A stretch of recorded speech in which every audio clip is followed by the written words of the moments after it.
Hey folks, Rob back for another Rob Plays, and this week we're on the moon in 3D Lunattack, which is currently in the middle of its attract mode. Can I get to... Come on. Alright, there we go. 3D Lunattack was, of course, the third in the SIDAB series of titles, all those written by Steve Turner on the Spectrum, and this is the first and only installment in the series to hit the 64, and the first... It's kind of a bunch of firsts, because it's the first one in the series that hit the 64, meaning it's the first release by Graftgold on the 64, and on top of that, it's the first release by a certain Andy Braybrook. So, I love the track mode here. Oh, not really track mode, start sequence. So the idea is the SIDAB, they blasted off from the Earth, which is the second one in the series, 3D SIDAB attack. They're on the moon, and you've got to take out the moon base. And this is where it gets interesting. It's kind of a straightforward shooter, but it's got a lot of stuff to it. So, okay. On the surface of the moon, and we're fighting through waves of tanks. Ultimately, it's a bit of a spectrum port, so it is sluggish. Now, the idea is So we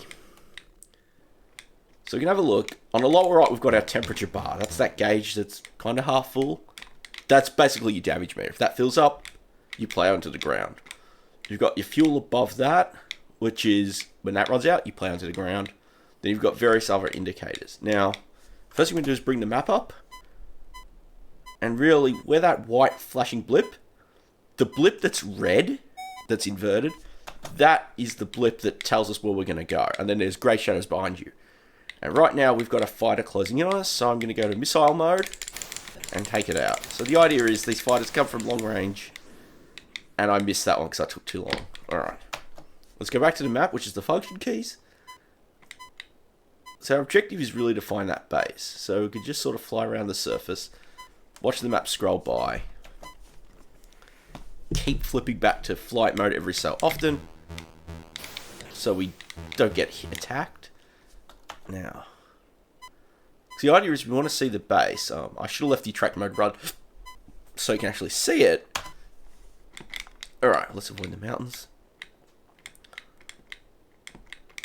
So the idea of the game really is to locate the moon base, to locate their bases, take them out. And sort of, oh, I could take that. Alright, got the tank. Just avoiding the mountains. Because, you know, you're flying, they call it a hover fighter, and which is basically a little craft. So you're sort of skimming the surface. Alright. See if anything comes up. Oh, nothing yet. So this is sort of where it gets a bit frustrating, because, oh, another fighter that's trying to close. Let's see if we can take this one out. Alright. So the idea is you have three modes from your cursor. Yeah, it's gone. Alright. So in the middle sort of region of the screen, you're in laser mode. You've got your front firing cannons. You move up to the top, you've got missile mode, which is for those fighters that are beyond visual range. And at the bottom, you have nav mode. Now at the moment, we don't have a nav target set, so I don't know what it's pulsing towards. But you can ultimately use that to lock onto something, so I think that's going to take us back to our fuel base. We don't really want to go there. So let's exit that. Almost hit that mountain. That's not good. Alright. It's sort of, this game, I find this game weird in a way. In the sense that it's a very slow plotting game that's methodical. That, you know, it's kind of interesting for that. Like, it's slow, and not just because of the technical constraints. Alright, you could see our fuel base just in the top right there. That's where we've got to refuel, and we've just plowed into some mountains, so that's good. Not really. Because you can see, oh! This is where stuff gets dangerous, because now it's like, okay, so that carelessness has meant that my damage meter is almost full, my temperature gauge. Because again, when your hull overheats, it gets critical. Oh, it's starting to cool down though.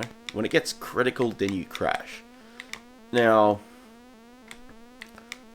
I kind of don't like how long it takes to cool down when it is damaged. Like, because sometimes you get to a situation where it's just, you can't get out of trouble before it cools down. And I feel that takes a lot out of the game. Alright. We've got another fighter coming, so let's lock on.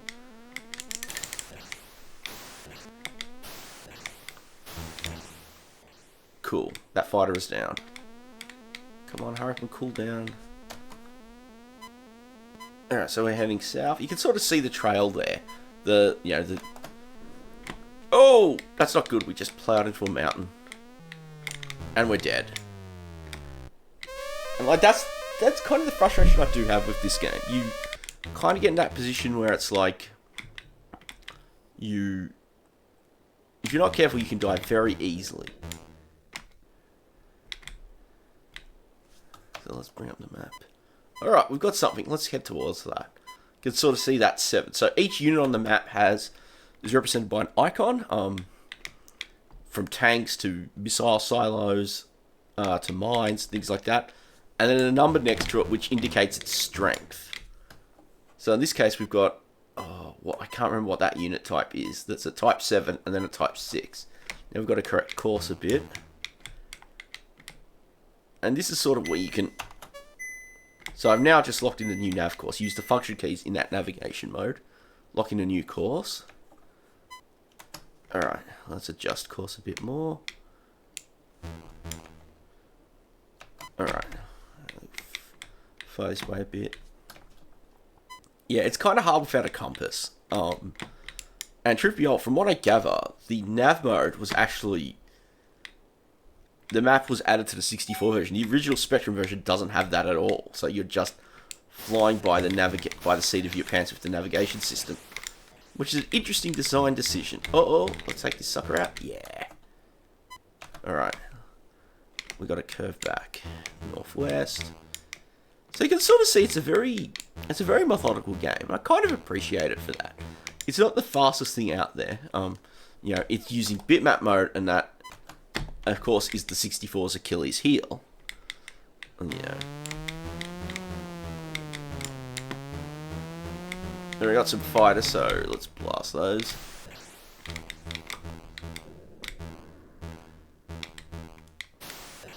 Or bombers. Oh, getting shield hit.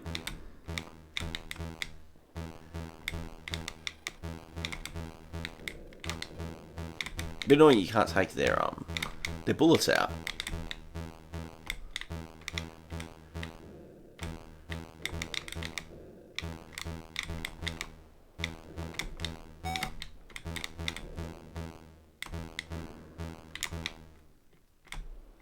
Alright, we got...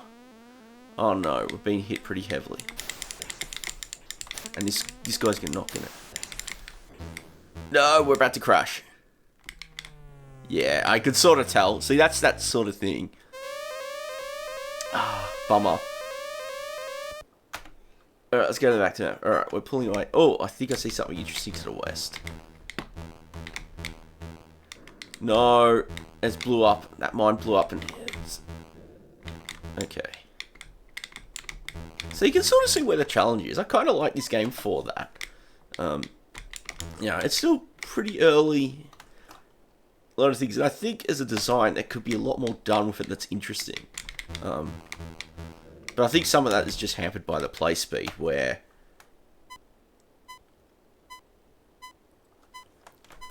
Like, I think for me, the play speed doesn't help. The slight sluggishness. Oh, can I? No.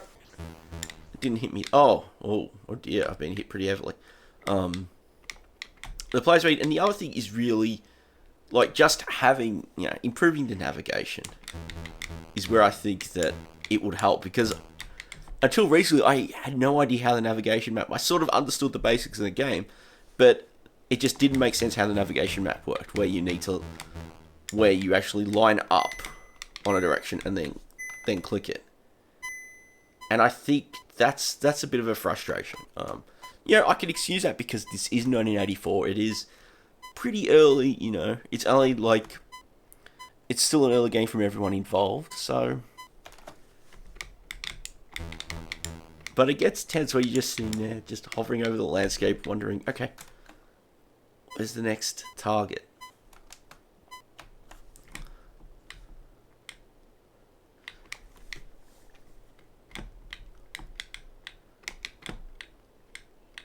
I do have to note, my score is 760 at the moment, and I'd love to know how... Oh, we've turned too far. I'd love to know how long it'll take someone to get, 10,000 odd points to get top of the score table. And, and of course, it's worth noting, you can sort of see next to the instruments panel, there's a little Easter egg, what looks like a Griblet from Gribbly's Day Out. Which, of course, was the next game Braybrook worked on after this, so... Aussie pondering design, sneaky little Easter egg. Who knows? Alright, we're almost there.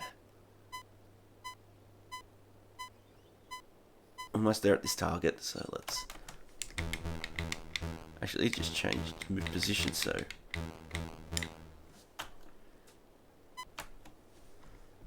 Alright.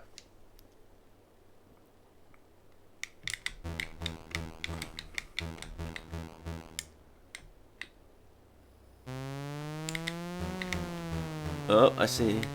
Yeah, let's start taking them out.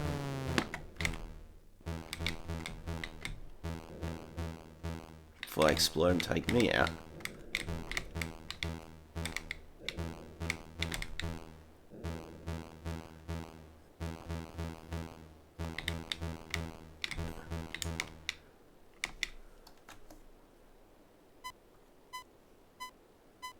I think we cleared them out. Huzzah. Alright. Let's turn north. I think there's a bunch up north that we should probably try and take out as well.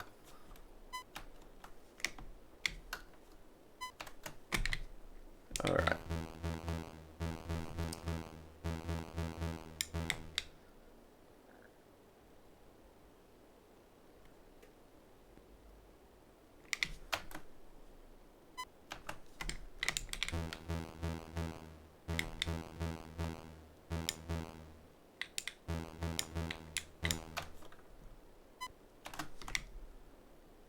Let's turn a little too much. See if we can get any bead on any targets.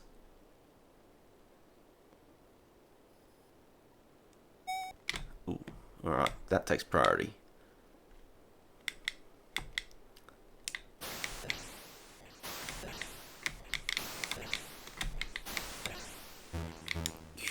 Alright. Fighter is their host. Let's try and circle back for these targets.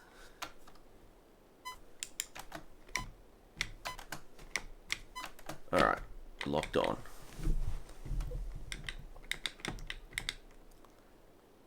I mean, I don't think it helps that I'm...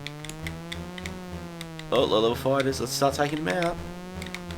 I think it always, I've always sort of mentioned that I'm a big fan of, like, shoot 'em ups that do a bit more. And this certainly is an early attempt at that. The free roaming nature is really, really cool. I don't think I've played... I don't think there's been many games that have done that successfully. Alright, we took that squad of fighters out. Let's have a look at the map again.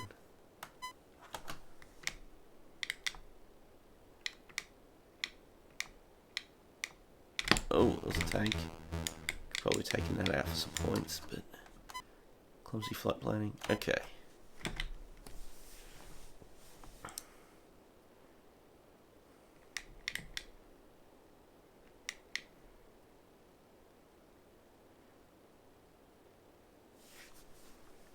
Ah! Whew. Got that just in time. Alright. Cool, we're on track for whatever this next sector brings. Laser spores. Oh.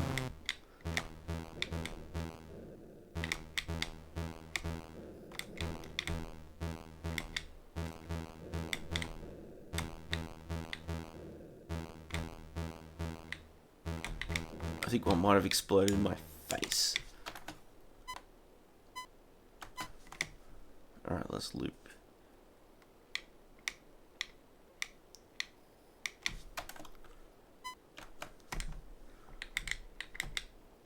I think we're about on track to hit some mines, so...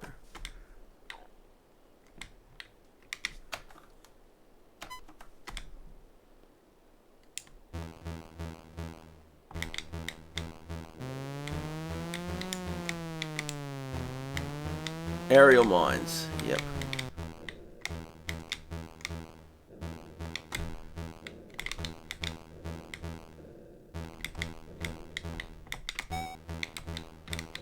Okay, that mine out. There's still a couple more. Damn it. Now I've got to prioritize whether I'm going to be able to take this sucker out. Probably not. Oh, it got him! I didn't expect that to happen. Alright, let's bring up the map. Alright. Careful dodging through the mountains so we don't plow into them.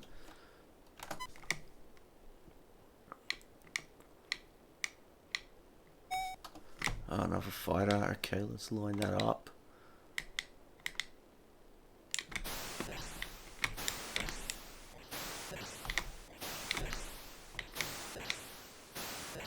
No.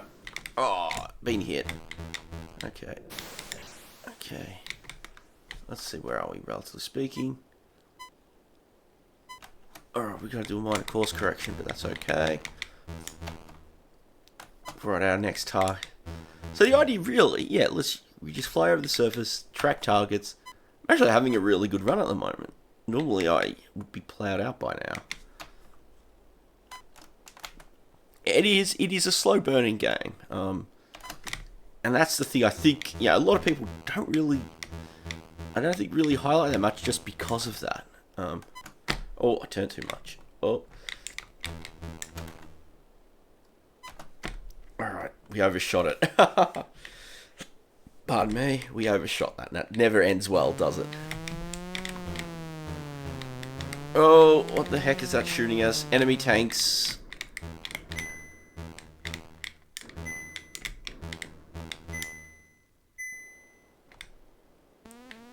Oh, danger. And that's game over. I spoke too soon, didn't I?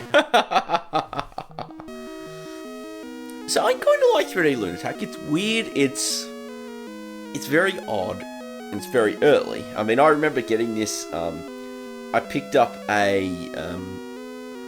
so it appeared on issue of Zap 64, and that's where I found the loose tape many years ago, and I thought, 3D Lunattack, it sounds cool. And I had no idea, because I didn't have the magazine with it. I was like, so I had no idea what the heck I was doing. And even then, eventually finding a copy a proper copy, I sort of got to grips with it then. I mean, I like the presentation, I like the gameplay. It is a little slow, yes, because they sort of just use the bitmap mode instead of using 64 hardware. Could it be done with proper native hardware? I'm not 100% sure, but I kind of think it's worth checking out, and I hope this video helps out with that. There will also be some other things that will help out in future, but we'll hold those for now. Ah! I found the base, and that's what I died trying to take out. Boo! Well, there we go. Thanks again for watching. I hope you enjoyed this one, and I'll catch you next time.